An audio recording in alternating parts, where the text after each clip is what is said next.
Hello and welcome to The Conscious Capitalists, hosted by two of the co-founders of the Conscious Capitalism movement and co-authors of the Conscious Capitalism Field Guide from Harvard Business Press, Raj Sisodia and Timothy Henry. Each week, this podcast covers current events and business news and Raj and Timothy's latest thinking on what it takes to build a conscious business. For more information and notes from the show, go to www.theconsciouscapitalists.com. And now, Raj and Timothy. Hello, everybody, and welcome to episode 14 of The Conscious Capitalists with myself, Timothy Henry, and my partner in making business better, Raj Sisodia. Hi, Raj. Hi, Timothy. Good to be with you. Good to be with you. And today we have as our guest Ed Boyd from the UK, live and in person and in lockdown in London. We've got Ed to be able to come out. He's going to keep his social distance, so we don't have to worry too much about that. But Ed is the executive director and really the co-founder of a not-for-profit over here called Regenerate Trust, which is really aiming to try to make the UK the best place in the world for purpose-driven businesses. So, Ed, welcome to our podcast. Oh, thanks, Timothy. Thanks for having me on. I'd have come on anyway, but there's so little to do in lockdown that, you've got all the time that you want. So glad to be here. Great. Thanks for joining us. So Ed, it's wonderful to meet you. And, I always am curious about the path that we've been on. All of us arrived at this kind of work in our own ways. So I'd love to learn a little bit about your journey, where it started, how it evolved, what made you start to focus on these kinds of topics. So if you could just tell us a little bit of your life story. Yeah, no, I'm really happy to. And so I guess it all started. I sort of studied economics when I was younger, kind of followed that path into the city. And I still remember this Christmas party where my boss put his arm around my shoulder and said, Ed, in 10 years' time, if you play your cards right, you could be that guy. And he pointed at a really successful guy and he had lots of money and a great car. But he was also stressed, full, divorced. And I was like, hey, I don't want to be that guy. That's not going to motivate me. And so I started off from working out, hey, actually, maybe I don't want to work in the city. Maybe something else motivates me. And I then spent a kind of career for about 10 or 12 years, kind of working on domestic social impact in the UK. And what motivated me in that is, at the same time as spending time within kind of political circles or within governments to try and change policy and law, I probably spent half of my time in prisons with people convicted of drug dealing, with gang members, with homeless communities around London and around the rest of the UK. And I think it drove in me this passion that actually we can create a society that is fair, that rewards effort, that uses the power of markets for good and government for good. And it's kind of been a lifelong passion of mine to drive an economy in a society that kind of works for everyone. And so I went into government when David Cameron was Prime Minister, with a view to helping to try and shape welfare reform, shape the kind of poverty strategy from a government side. And I feel like we did some good in that, some lessons learned that I would change if I had the chance and we went back. But one of the big lessons I learned was, one of the big things that came from it was an itch. And it was, on one hand, we were saying, the best route out of poverty is a job. And then on the other hand, anything to do with business was divorced from any poverty strategy. You talk to people in charge of business and it was like, this is about productivity. This is about growth. This is about GDP. We'll deal with that. You deal with the poverty stuff through welfare reforms and through other initiatives in that kind of traditional space. And that itch never really went away because I think from my background studying economics and working really briefly in the city, I just felt like investment and business had a huge role to play in helping those people that I saw struggling to get a job, to turn their life around, to get enough money to pay for housing. And that with all the best in the world, we could get government to do as much as it can. Where it started taking on the responsibility of maybe where businesses should be stepping in, it often did it badly. And there was no mechanism for business to kind of think, hey, how can I play a greater role? And so, that was the heart behind Regenerate for me and the other co-founders right at the beginning. And that's why we got it going. Wow. And I think you've as many others have, you've diagnosed or identified a key problem in our societies and why we have this rising economic populism and the appeal of some demagogic type of leaders around the world. To me, it's a bigger problem than religious fundamentalism or terrorism now. Is this, underlying distrust as well as suffering that has existed now for a long time, where worker pay has been flat and people haven't seen the benefits and the fruits of capitalism in the way that it's capable of delivering. Yeah. And so I think unless we address that, we have the danger of, the way I said, we need to celebrate and elevate capitalism, otherwise we will decimate it. Yeah. And I think that is the real danger that we are up against. So we really do need to rethink that. And I think, treating people at the bottom of the economic ladder well and giving them a pathway up, I think that should be something that every company does. So I'm delighted that you're part of that effort. Well, Raj, it also reminds me of a conversation that we had, and in October of 2016, when we were in Austin at the Conscious Capitalism CEO Summit. And Tom Perez, who at that time was the Secretary of Labor in the Obama administration, was at a lunch table. And I know that Kip Kindle was there, you were there, I were there, and there were a couple of other people. And Tom, at that point, he's now the head of I think it's the Democratic National Committee. But at that point, he was going to be leading what we thought was going to be the next president's transition team, which was Hillary Clinton. And he said, listen, I can get you into Hillary, talk about conscious capitalism. What are you going to say? And we said, well, conscious capitalism is good, and we need to elevate, humanity, and business can be a force for good. He said, yeah, that's great. What are you going to ask her for? And we're going to say, well, we're going to ask her to support conscious capitalism, conscious business. It's a force for good. It's a good thing in the world. And he said, no, guys, what's your legislative agenda? What are you going to be asking her to be promoting the government to do differently? And I know at that point, we all sort of sat around and went, duh. No idea, really, but, maybe something around, and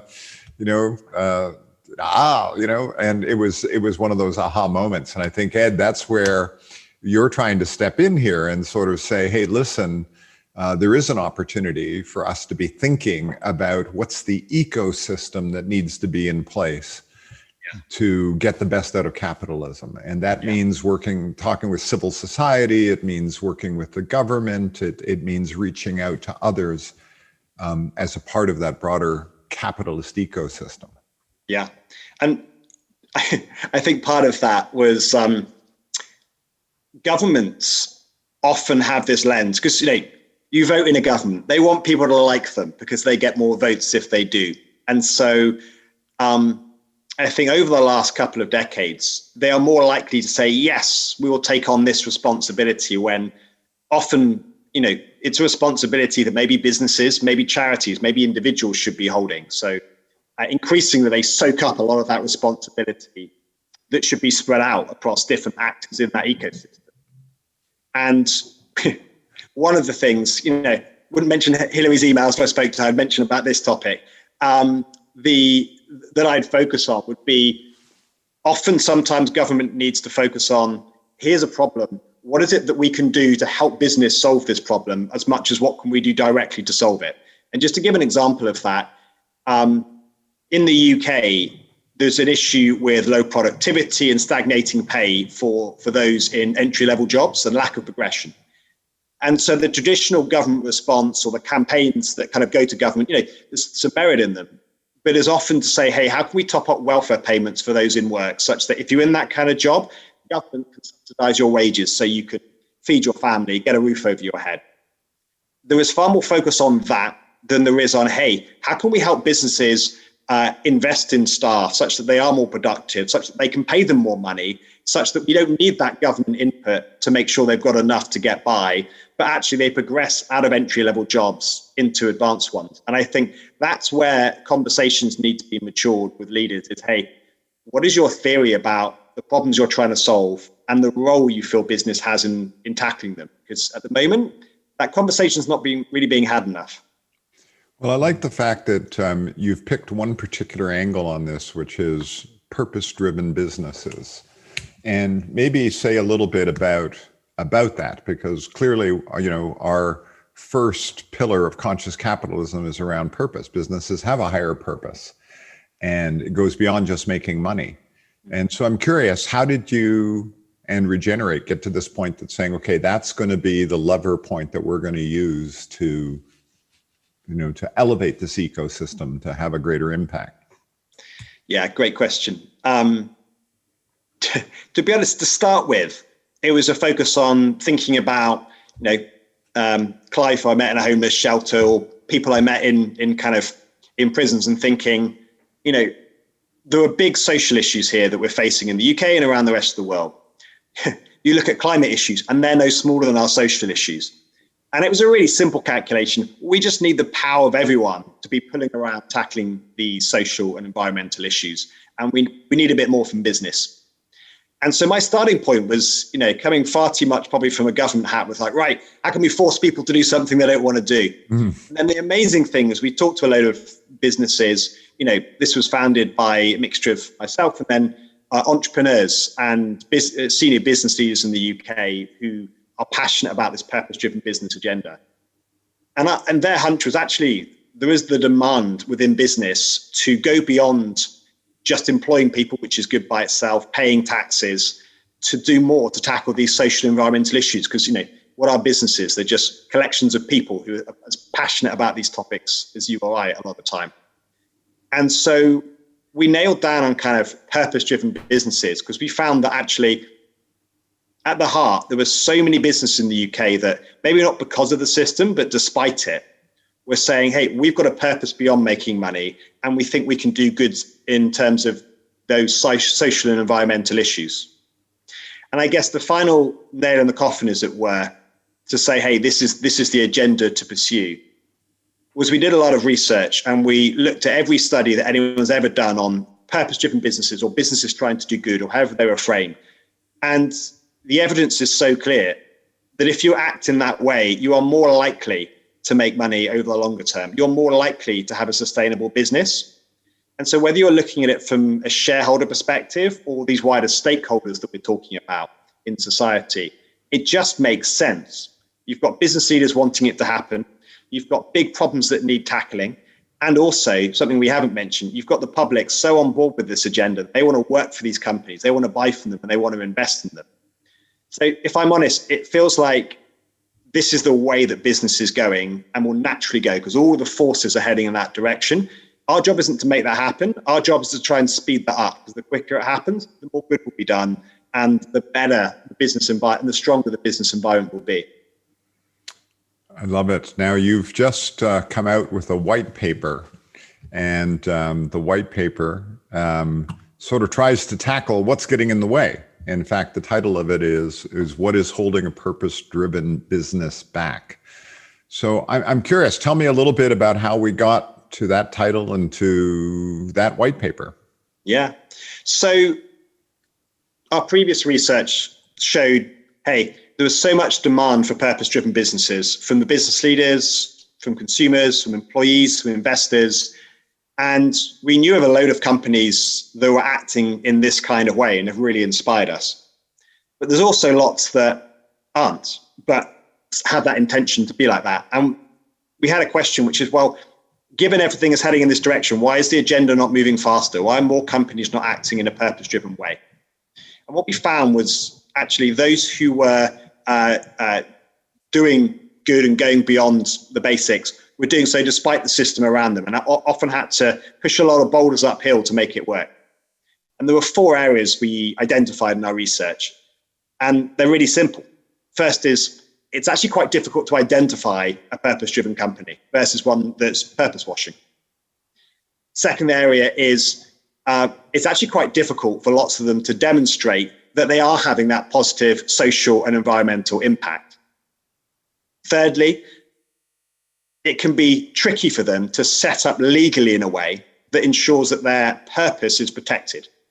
That if they suddenly get a very big activist shareholder, for example, that doesn't really care about it, doesn't agree with it, to make sure that actually they can protect themselves against someone trying to steer them off course, as it were, or any other kind of influence. Actually, that can be hard in the UK.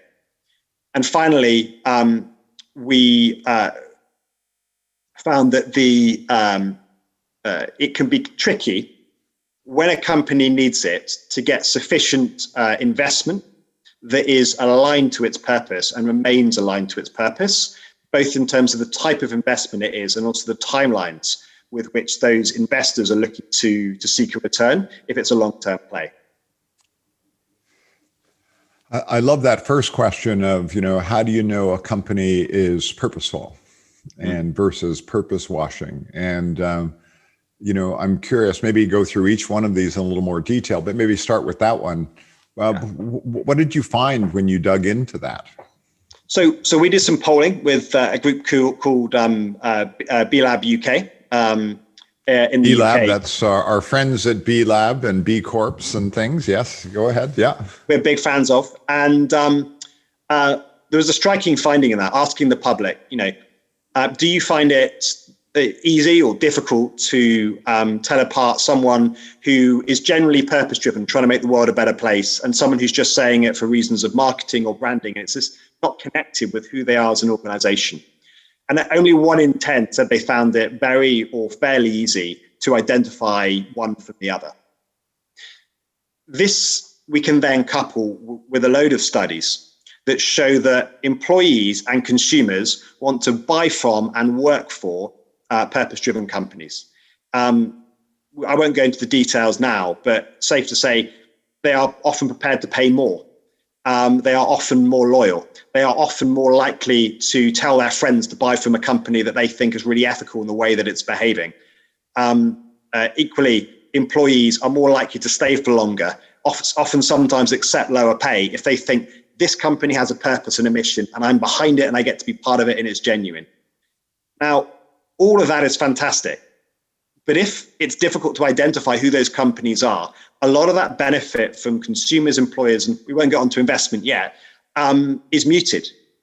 And so the benefits of being purpose-driven are muted as well, which therefore kind of undermines this whole agenda, because if you can't tell who they are, you can't prefer them, you can't benefit them. You can't say, I can take a job at that company, but not another company, because I know they're purpose-driven, because actually you're not sure if it's true or not, or whether one company has just invested in some really good branding, but doesn't care about what they talk about at all.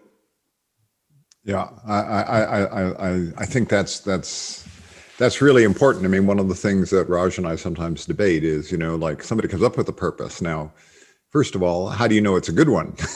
And secondly, how do you know they're actually living it? Raj, you jump in on this because I know you have some opinions about that. Yeah, so I think a genuine purpose, first of all, has to impact all of your decisions, have filtered through that, right?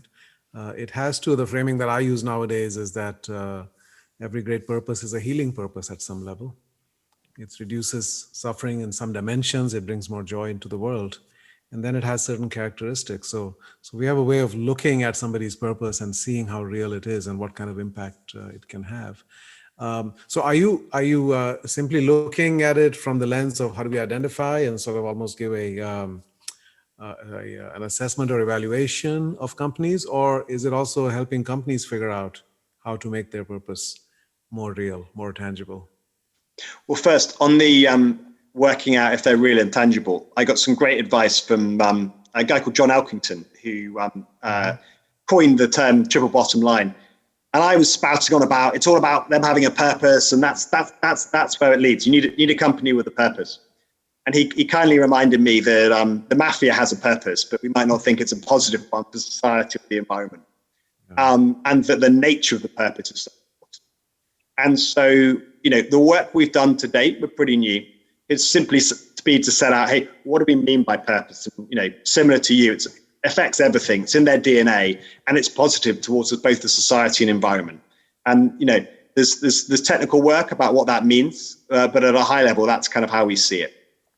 Our focus has been less on working with individual companies, but instead trying to change the system within which these companies sit. Mm-hmm. We think there are lots of players helping companies to do better, to be better. We want to make it easier for that to be the case. We want to make it more likely that the good guys win, and that the obvious case for being purpose-driven becomes that much more obvious, because it's easier to identify them, set up as them, get investment if you're one of them. And so that's been our focus to date. We started earlier this year during a pandemic, so we've got a fair amount done, but that's something that we haven't got to yet. And you cited a statistic in the report, which I found a little surprising.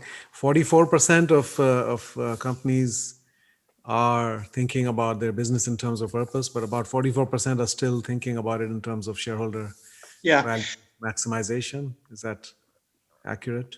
Yeah, that's true. So we worked with the British Academy, who did a fantastic poll that wasn't based on what public thought, but looked just at what we class kind of business leaders, people within C-suite, direct reports of C-suite, that kind of level. And one of the questions we asked them is, what do you think business is all about? And it was a neck and neck tie between those who said, actually, the main purpose is, maximizing shareholder value, and another group that said it's actually about having a positive purpose that goes beyond just maximizing shareholder value. And when we broke that down, what was fascinating was if you were younger, if you were female, you were more likely to think that companies should be purpose-driven. The purpose of business went beyond the financials. And for us, that was encouraging. Like, you might think, we want 90% or 100% of business leaders to think in our direction. And I think this is something that, if it's level pegging, that's a good start. Next year, maybe it's 60%. Think this purpose-driven business should be the way forward, and maybe in 10 years' time, it's 70%. And I think moving that dial is quite a good metric of success, I think, because the business leaders will determine so much about where their organizations go. I think it does point to a kind of a mental model about purpose and profits, that these are two different paths that one can choose. Whereas our research, and I think you also cited some of that the pathway to higher profitability is purpose, sustained higher profitability. And I don't think the phrase of maximization serves us. Yes, higher profits, that doesn't mean you maximize profits. In fact, you might have higher profits than you would if you had a profit maximizing mindset, actually. Yeah. But the mindset actually changes everything, because if it's profit maximizing, that means you're going to trade off other things. But I think breaking that sort of bipolar thinking or trade-off mentality, that it's either one or the other, I think the way, I think somebody in the UK expressed it, right? Chris Myers, I think, right? It's the purpose is to find profitable solutions to the world's problems. It's not to make a profit, it's to find profitable solutions. Yeah. And I think that's the missing piece for many leaders still. Yeah, you're spot on. And that's why we see what we're doing is not going against the grain or saying, let's defeat one side and another side, a perspective of business wins. It's about aligning all stakeholders' interests and realizing that this is the way that everybody wins. I think some area we've done some research in, but we need more in, is long-term. Businesses are proven, if they're purpose-driven, to be more sustainable and successful. It is the case, though, that it's possible to make a lot more money in the short term if you ignore that. And I think there is an issue of timelines, of short-termism in kind of markets that can work against. And I think when a lot of people that we've spoken to talk about the profitability side of things and there being a trade-off, I think often they're thinking about it in the short term rather than taking a long-term view. Yeah, I agree. But even in the short term, if you increase profits, usually there's somebody else paying an intangible price for that. Yeah. Whether it's your community or the environment or people and their health and so forth. So even the short-term ability to increase profits could be an illusion. You're extracting more than you're creating, I think, in many of the cases. Well, I think that leads an interesting point, Ed. You know, in the paper, you talk about 4 different areas where you start to identify what a purpose-driven company might look like. And if I recall, one was around intent, one was around what's their business model, is that aligned? There was something around governance and operations, and then finally about measurement. Yeah. Do you want to talk a little bit about that and how that fits in here? Yeah, sure. So I think this is what for us separates those who talk about purpose or higher aim and those who are living it out. And it's about making sure that the purpose is in the DNA of a company. And so for our view, you know, we split it out into those 4 areas. Like, do they have the intent? Is it in operations? Is it in governance? Is it in their, are they measuring it to understand it? You know, you could simplify that as holistically, it's imbued in every part of what they do and at every level that that organization operates at. And I think unless that's the case, there's a question, you know, do they mean it? Is it driving their decision making at every level? Is it affecting how the organism of a business is operating? So I think when we talk about, can you identify these companies, you know, words are really important because they're things we're committing to. But I think we're often looking for, does it go deeper than that? And is it embedded in their DNA? As I think the way that we'd often summarize that. Yeah. So one of the interesting things that I know you and I've discussed is this notion of sort of opting in or opting out on purpose. And I want to get into that discussion by, you know, there's this behavioral economics study that sort of says, you know, certainly in the US, when they're trying to get people to save for their retirement, if you have to opt out of the retirement program, you're much more likely to stay in and save money versus if you have to opt into the retirement program, you're much less likely to go and save the money. So the presumption is, you know, presume you're saving, but give them the freedom to step out if they don't want to. And I think that's part of what you're talking about when you start talking about government role and how companies are incorporated, is to sort of try to move towards that place where, you know, you ought to be assuming you have a purpose. And if you don't want to have a purpose, that's okay. You can opt out, but let's try to make that the norm. Yeah. I will be so excited the day when purpose-driven business is just seen as business. Maybe we drop the word purpose because you're like, that's just who businesses are. And I think the day when it can be surprising, when someone can say, wow, I thought about working for that business, but they didn't really seem to have a mission. They didn't really seem to be thinking this is how the world will be a better place because we exist. So of course I didn't go and work there or buy from them. And I think making sure that we go from on the transition, that this approach goes from being somewhat of a niche, but a massively growing one, to just being how businesses should be, is such an exciting journey because, again, going back to the fundamentals, business leaders want to move things in this direction. The public want to be moving in this direction. There are big issues that only businesses can help solve and a unique role for them. So it's kind of everything's moving that direction anyway. It's speeding up that journey of normalizing purpose within business is at the heart of what we are doing. And to give a little anecdote of this, one part of it is about looking at the legal side. Part of it is also cultural. And I don't know what's been like in the US, but in the UK, there's been a big shift in the last 18 months on plastic bags. No one thought much, unless you're particularly environmentally conscious, about popping into Tesco's or Waitrose or another supermarket. And, I haven't brought a bag with me. Yeah, just I'll have some more bags and I'll throw those bags in the bin when I'm finished. Fast forward, a big cultural change that came through, changes in government policy, changes in the way that supermarkets work, changes in the kind of culture, especially within London where I live. And it was all brought home to me when I forgot my lifetime bag, went into the supermarket and I asked for a plastic bag and I said, this woman behind me, tut me. And I realized at that point, there'd been this huge cultural shift that suddenly, not only was there a legal pressure for companies, but there was a social pressure to say, hey, you aren't being responsible towards the environment. And not that I'm encouraged tut-tutting, it's a very British thing and I don't think Americans should adopt it. But it just shows that sense of if you combine top-down government legal change at the same time, there's a bit of an uprising about what the public think and get it right. You can create social pressure and legal and regulatory direction at the same time, and you can have remarkable results in a short period of time. And so I think that's a bit of a model that we look at when thinking, how do we normalize what we know is in everyone's interest for business? So Ed, I've been a business professor for 35 years, and I really think that business schools are a big part of the problem and the challenge here. Right? That we're still mostly rooted in the old paradigms, and professors are notoriously slow to adapt to new thinking. What do you think about that? Is that part of your agenda in terms of impacting business education going forward? Pass. We don't know yet. I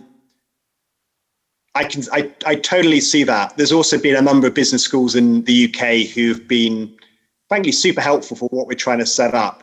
And I guess that's given us an insight into, yes, I think academia is often quite slow to move because it's got quite deep entrenched views about how things should be. There's less flexibility there than, say, in the startup land with entrepreneurs. And, I reflect on my own, education of 2 degrees in economics, and still remember asking the question about the rational economic man, that I am here to maximize my profits, and thinking, I don't think I like the sound of who you're telling me I am, and challenging that and saying, no, this is just a model. This is how it works. And, that's still the heart of our economics textbooks, and that hasn't changed. So to that extent, yeah, there's a lot of work to be done. But, there's some enlightened ones in the UK that we've worked with that have been at the forefront in thinking through some of this. So Colin Mayer, who you mentioned earlier, comes from Saïd Business School and is thinking about actually the purpose of businesses to find profitable solutions to the problems of people and planet. And so I think I've got hope that if you can move those business schools in the right direction, or they're moving themselves in this direction, that you could have sweeping change quite quickly. But we haven't got into the detail of it yet. So that's probably all I can say for now. Yeah, the Saïd Business School at Oxford is going to be an interesting example because Paul Pullman is now the chairman of the board there. And between Colin Mayer and Bob Eccles, who's come over from Harvard, who's working on a lot of the ESG metrics and how do you drive standards around those things, and their connection with the Economics of Mutuality program that comes out of Mars, the big confectionery and pet food company. They're really trying to change the paradigm around, trying to be the business school with purpose. I think that's what they've declared as their purpose, or something close to that, isn't it? Just because I'm an Oxford alum doesn't mean anything that I'm pushing the business school. I didn't go to the business school. That's right. I think overall, business schools in England are more progressive in that sense. American business schools, I think, are more stuck in the financial paradigm. But one of the other things that I've seen in Colombia, in South America, getting to what Timothy was talking about, how do we make this the default rather than an opt-in, is that the government there is pushing kind of their own version of B Corps. They have another BIC, I think they call it. And they're trying to create 1,500 of those in the next year or so. They have about 300 or 400 so far. But the twist is that if you want to do any kind of business with the government, you have to be certified that way. Right? And I think that becomes a catalytic process, what Timothy calls a forcing function. Right? That if you can do that, then that will encourage more, and you can kind of get that flywheel going, and then others will emulate. So I think there is a scope for policy changes along those lines as well, in addition to taxation and things of that sort that we use. The other thing I remember in the US, when I first became a professor, we used to lament the fact that quality had slipped so much in the US, right? The Japanese and some European companies were far better in quality, and American car companies and many others were just shoddy. And then they started the Malcolm Baldrige National Quality Award, named after a former commerce secretary, I think, in the Reagan administration. And that one award just triggered a whole consciousness around quality. And Six Sigma and all of those kinds of things came out of that. And to the point where it dramatically elevated quality standards over the years. So I think things like that, the government can play a role, a catalytic role in moving these things forward. And Raj, I'm hesitant, to say the least, to comment anything on academia with someone of your caliber having been in it for so long. But one of one of the reflections I've had is it's kind of in the UK, but it's in the States more so. There's this kind of polarization that is kind of connected with politics as well, whereby things have become quite binary, such that there's kind of either you're for the free market, and the free market will is the way that we're all prosperous and successful, or you're a socialist. And the language has become polarized, and I feel like a lot of the agendas have done too. And what I find fascinating as we've explored our agenda is there is an agenda for the for the market, as it were, whereby we have more sustainable markets, people make sustainably more money, and big social environmental issues are tackled, and that business can do that. And if you look at the history, I don't want to pin everything on Friedman and the Chicago School of Business, but like before then, there was this general sense that businesses were there and had a right to operate because they made the world a better place. Mm-hmm. And I think if we can kind of bring all sides of political divides and academic thought to that place that kind of unifies, hey, this is the good that can be done and we'll all become successful off the back of it, and here's all the evidence to prove it. If academia can move more into that space alongside everybody else, politicians, businesses themselves, that makes me so excited. I've got no idea how to do it, especially on the academic side. So let me know if you can think of anything, but that would excite me. Well, I also like the discussion that, opting in and opting out. Say a little bit about the Company Act in the UK and some of the things I know we've bounced around some ideas about what that might look like, but say a little bit about what the ask is on the legal side in terms of creating a legal structure that might support more purpose-driven businesses. Yeah, absolutely. So the first thing to say is we're in the middle of this, such that, in about 6 months' time, we will have a full suite of reforms that not me, but the whole group of business leaders and government leaders involved in Regenerate will be saying, these are the things that we should do to tackle the blockers that I mentioned earlier. And one of them is on the legal side. So I haven't got here's the final picture, but I can give some thoughts on it. And there's a problem at the moment, which is, the overwhelming majority of companies set up in a standard way. You use something called 172 of the Companies Act 2006. And when you're setting up a company through Companies House, that's the default. There are no model articles around purpose. There's no nudging towards thinking, hey, what is your company trying to achieve when you're setting things up? And, almost every large company other than co-ops or partnerships are set up in this way in the UK. And under this, it's set up under what's called, enlightened shareholder value, whereby the focus is on your responsibility to the shareholders, the owners of the company, and you're told to have due regard to a number of the factors that we would consider really important. And there is a lack of legal precedent of anybody holding a company to account for anything under that due regard bucket, which in many people's eyes means that the legal setup that we have is geared far too much towards shareholder interests and is shaped around that than it is around shareholders alongside other stakeholders. So there's a couple of questions that come out of that we're going to explore over the next 6 months. The first one is, if we feel that purpose-driven business is genuinely better for shareholders than everybody else, we need to actually make sure that evidence is more widely available to people, because actually that solves half of that problem. The other side of things, though, is the lack of the presence of ambiguity, the presence of concern that actually legally companies are set up around shareholder value maximization rather than having proper regard for all those other stakeholders, means that the orientation of many companies is towards shareholders rather than wider stakeholders. And that came up in our poll that we did with the British Academy, which showed that we asked them which of a number of things they thought would be most helpful in developing purposeful businesses in the UK. And the top two issues by an absolute mile were government sort of supporting and incentivizing it, and the legal and regulatory environment within which they sit, making it obvious that that was the purpose of a business. And so at the moment, there's a default which is ambiguous, but tends to point towards shareholders and not wider stakeholders. And that's something I think we need to fix, and something we're going to try and work out how to do that. I like that idea of, in essence, basically saying that when you go to incorporate in the US, it's an S Corp or a C Corp, and it's about, tax pass-throughs and things. But the idea that in your articles of incorporation, that you have to at least file that you have a purpose and describe what the purpose is. If nothing else, make that, one of the legal requirements to incorporate, that you've at least done that.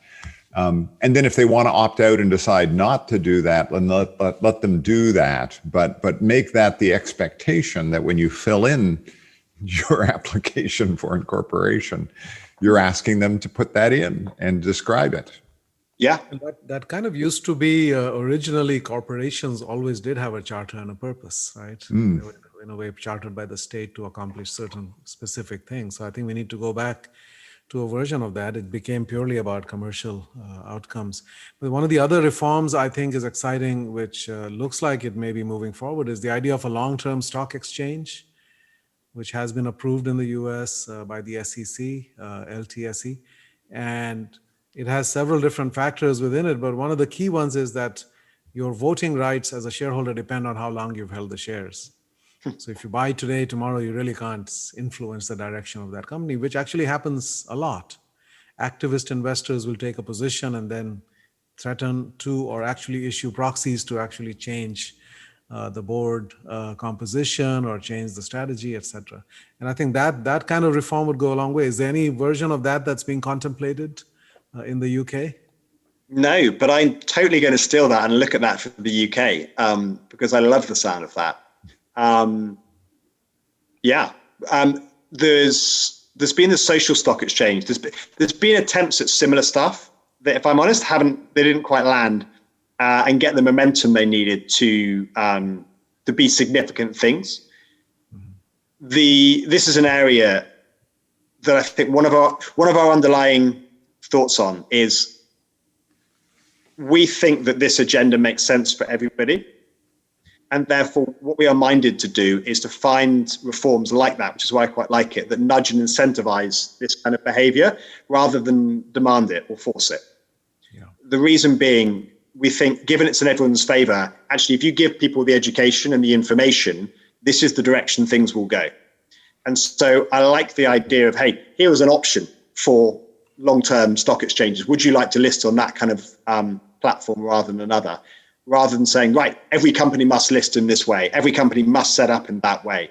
Because I think you're more likely to create that kind of binary us and them. There's profit people and then there's purpose people, rather than seeing purpose as something that drives profit and benefit for all stakeholders. So I think underlying a lot of the reform ideas we're going to be coming up with is this idea of how do we support and encourage what people already want to do and accelerate the growth of this ecosystem, because all of the evidence says this is the direction it's heading.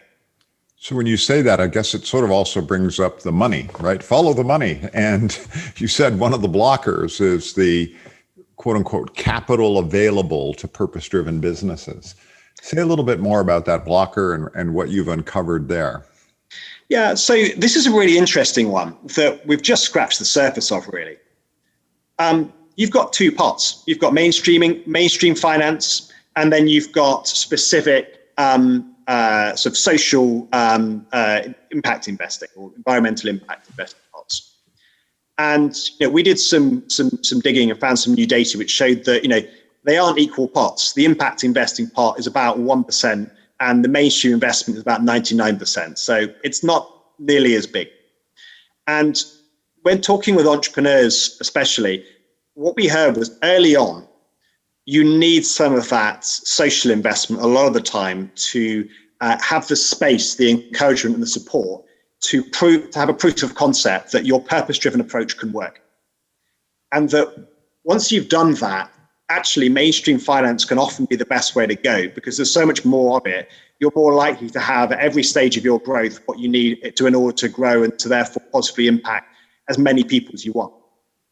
One of the things that we're going to be looking into and I think making recommendations on is there enough of that impact money early on across different sectors where people are trying to stand up these kind of organizations, because we had some feedback that in some cases that wasn't the case.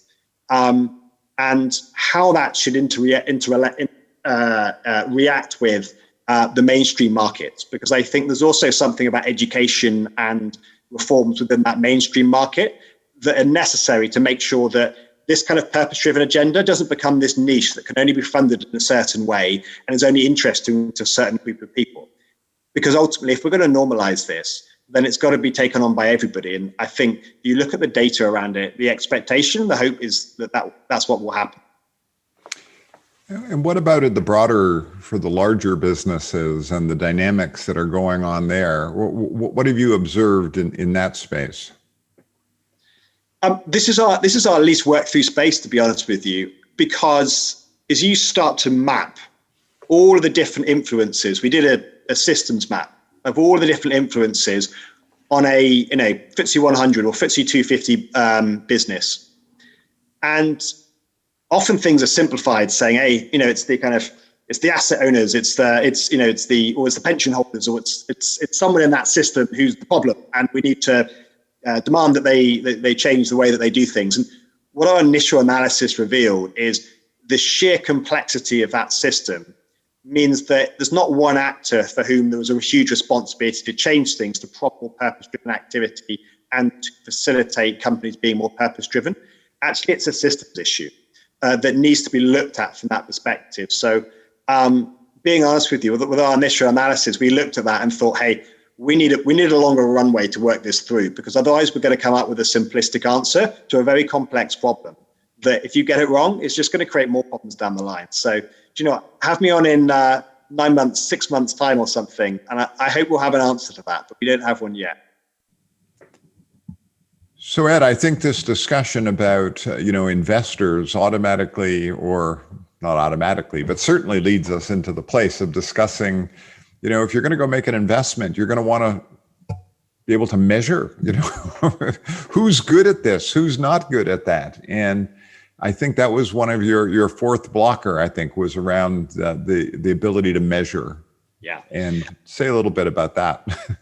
So, there's two sides to this. One of it is, how can you identify who is a purpose-driven business? And that is about, do they intend to make the world a better place? Are they shoving that into every part of their DNA as a company?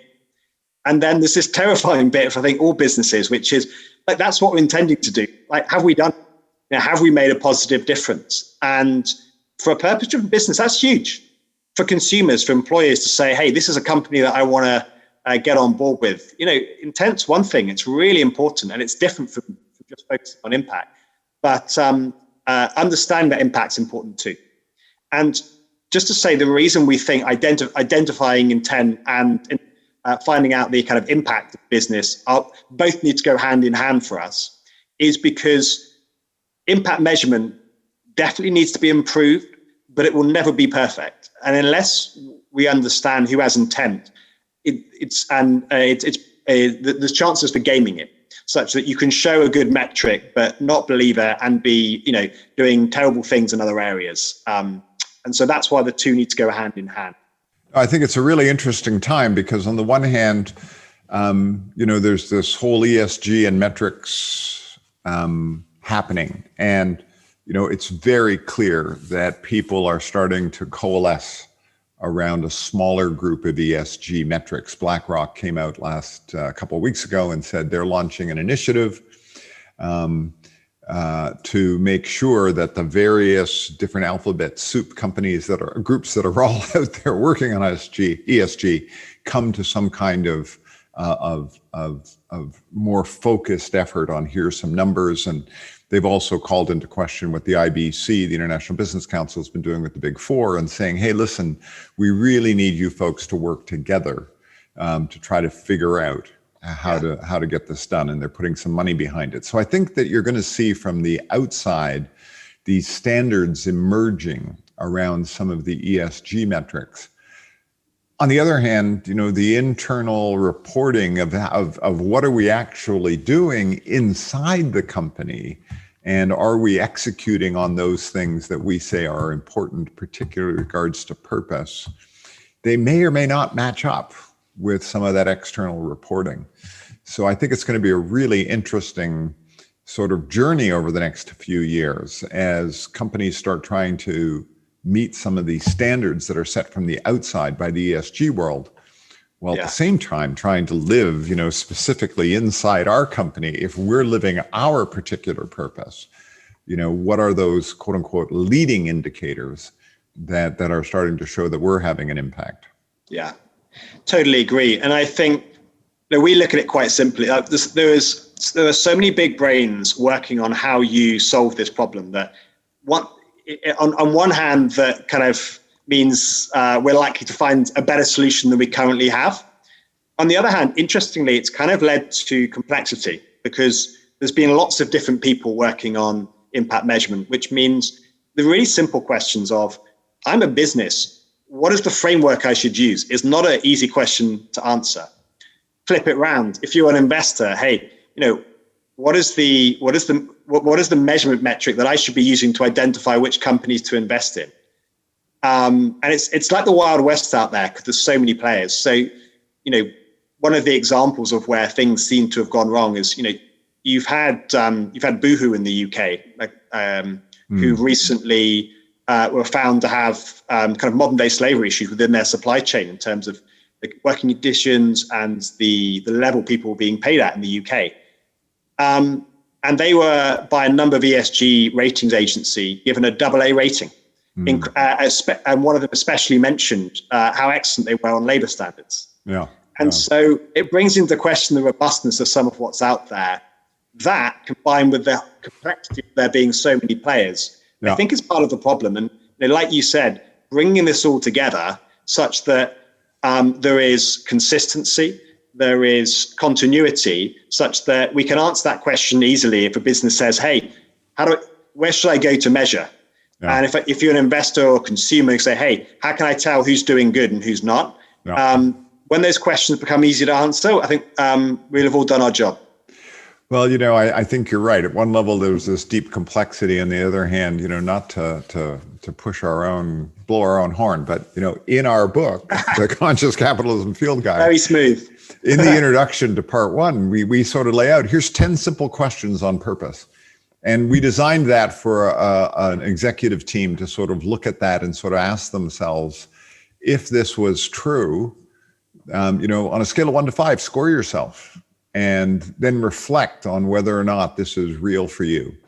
And then we also recommended, that you go a couple levels deeper in the organization and do some quick surveys, 10 questions, and get feedback from whether the organization believes some of these statements are true. So it's interesting that on the one hand, we have this great degree of complexity of trying to, maybe even eventually connect with the SDGs, the Sustainable Development Goals of the UN, and say, yeah, we're having a big impact. Yet, at the other hand, I think that there's some real simplicity to sort of saying, let's go into the organization and ask a few questions. Do we think that, that we're living our purpose? Do you understand our purpose? Does it impact your work day to day? Do you think our customers believe in our purpose? There's just a whole, there is the other end, don't want to oversimplify it, but I don't want to make it overly complex either. Well, thank you, Ed, for the work that you're doing. I'm really excited to see where this evolves to and how we can learn. I think many countries are doing things along these lines, and I think we can all learn from each other. So it's going to be an exciting journey. I'm just curious about some of the influences on you, some books that you would recommend or thought leaders that you follow. Do you have any suggestions for our listeners? So the truth is, so much about what we are building our work on, so little comes from us, and we've just tried to absorb everything that's out there. Two things, I think, from very different angles that influence me. One is your top-down, strategic, big brain thinking, which has come from the Future of the Corporation work led by Colin Mayer, who's been working at the British Academy. And that has really led the thinking, especially in academic circles, along with someone called Paul Collier, who's been thinking about capitalism through this lens. And I think I've really been inspired by both of them. There's then another book which I love because it comes from a very different angle called If This Is a Man by a guy called Primo Levi. And that talks about the Second World War and the reality of being a Jew in Germany going through all that he did. And the reason I recommend that is it's such a brilliant tale of someone going through all of life's difficulties and explaining the kind of social impact of decisions on the ground. And I think if people have in mind, like, how is this affecting people outside of my boardroom, I think that goes a long way to finding the problem, because ultimately this is about people. And so that focus on that alongside the kind of esoteric, academic, big picture thinking, those two hand in hand are always what we try to do at Regenerate. So those are my three I'm going to go with. I love it. I love it. Well, Ed, thank you so much for your time, and I'm glad you could join us today. Thank you, Ed. And I'll see you next week, Timothy. Take care. Yes, indeed. And thank you, everybody, for listening in to our 14th episode. And whatever channel you're subscribing to, remember there's a subscription button somewhere on that dial. Press it. And if you have any thoughts or comments, don't forget to go to our website, theconsciouscapitalists.com, and leave us some comments or thoughts there. Thanks, everybody. See you next week. And do look at consciouscapitalism.org if you want to learn more about the conscious capitalism movement.